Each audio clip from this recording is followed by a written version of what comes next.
You want to learn how to finally get that handstand.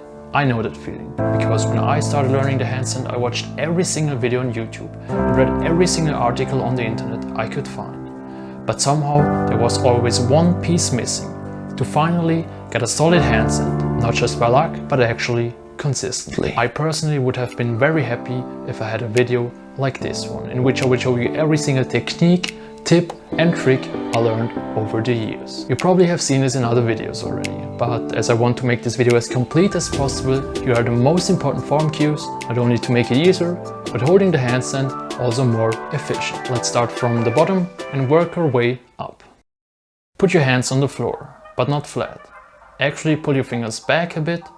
This way you can push into the floor when falling over and get the balance back into center.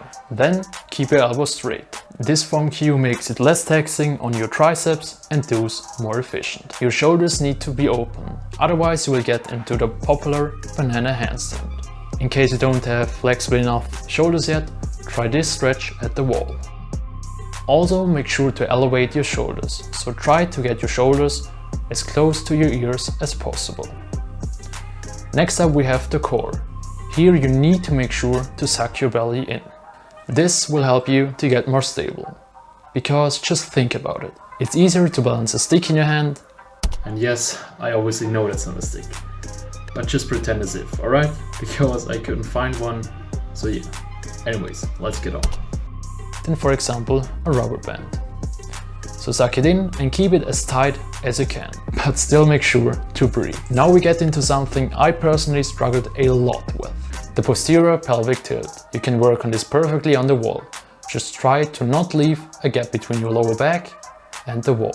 This might well be hard at first to actually get it in the handstand position, but keep practicing and you will get the hang of it.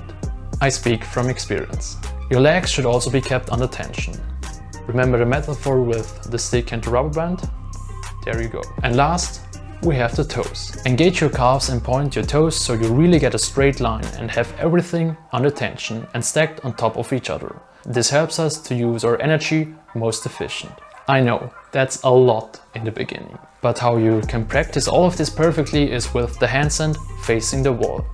Try to touch the wall only with your nose and your toes and get as close to the wall as you can. Plus, make sure to film yourself from the side so you know what you still have to work on or what you're doing great already. With the form done, we get to the balancing cues, so you really get the balancing right as well. But super quickly I wanted to mention that my name is Daaz, by the way, and if you like calisthenics, what I suppose you do, because otherwise you probably wouldn't watch this video, and you also want to achieve something with calisthenics, then a gentle tap on the subscribe button is highly recommended by me. Big thanks in advance and let's get on. So the first technique cue is for the falling over part. I already mentioned this tip with pulling your fingers in and pushing into the ground to get back into balance. Now you can learn this, as always, on the wall. Get into a handstand facing the wall and then try to get into a freestanding handstand.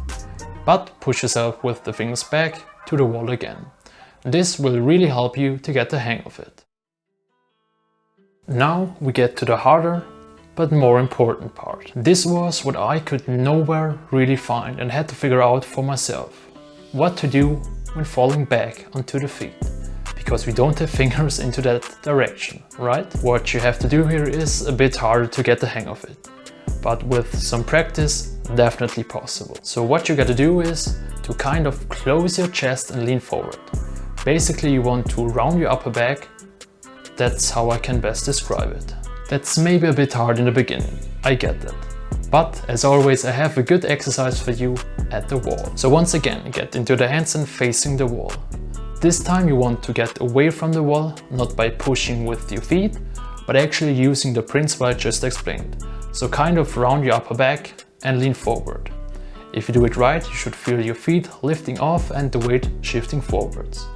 Once again, film yourself and see if it looks similar to me or what you do wrong if it doesn't work. Don't get upset if it doesn't work instantly.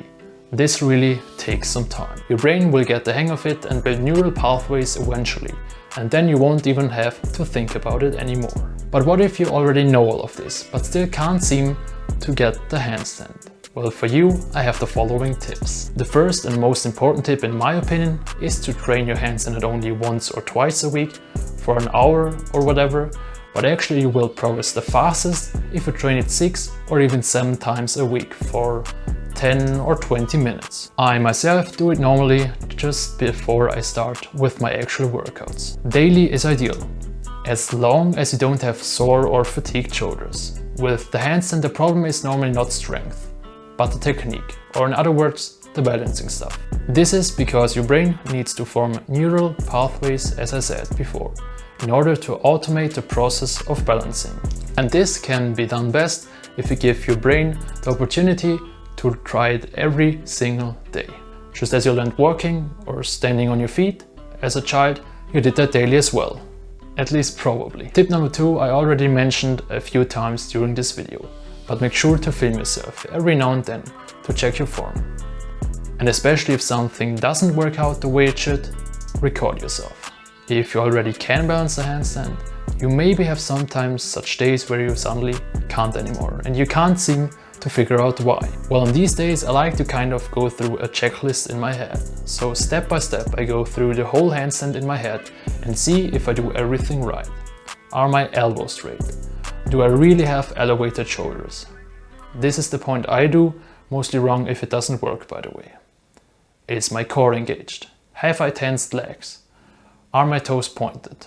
Normally, if the handstand doesn't work, you just forget one of these things, and as soon as you correct them, you will get back into the handstand groove. Tip number 4. Even if you already can hold a handstand, you can always improve and get better if you get back to the wall and do the exercise I mentioned in the video, again and again. The stronger the basics, the stronger your handstands. Tip number 5. Over time, the normal handstand maybe gets a bit too easy for you.